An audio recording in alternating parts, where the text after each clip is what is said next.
I often hear people say something along the lines of, the Bible has clearly been changed over the years, and they use this as a type of argument for not taking Christianity seriously. And I want to briefly talk about why this type of reasoning is mistaken. And in order to do that, we need to talk about how the Bible at your local bookstore got to be there.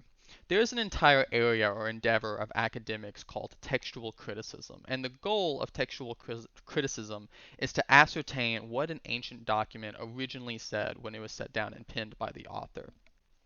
And what a textual critic will do is they'll take all of the existing manuscripts that they have for some ancient document and they'll compare them for each other. So, for in the instance of the New Testament, we have around about 6,000 documents, 6,000 manuscripts penned in the original Greek. And so they'll take these and they'll compare them to one another. And if there are differences between them, they will have methods or procedures to ascertain which one of those differences is more authentic to the original text. In addition to comparing and contrasting existing manuscripts, textual critics will sometimes take quotations of the Bible from early Christians. So, for instance, if a Christian in the second century quotes a section of the Gospel of John for an argument that he's making, when they make that quote in their writing, that essentially gives us a snapshot of the Bible that they're using. So, the textual critic will take this information from early Christian writers quoting things, and they'll take all of the existing manuscripts and compare and contrast them, and they'll use that information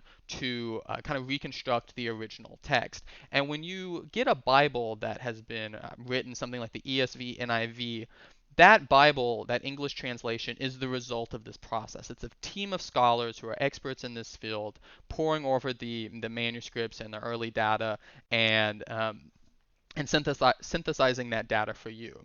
And so then once this kind of battleground of textual criticism is done, the remaining question for us is, okay, how confident can we be that the thing sitting on our shelf represents what the authors originally wrote? And at least in regards to the New Testament, the answer to that is almost certain. Scholars like Ezra Abbott, Westcott and Hort, A.T. Robinson have calculated that the um, English copies of the New Testament that we have are 99% accurate to the original writings of the authors of the relevant text.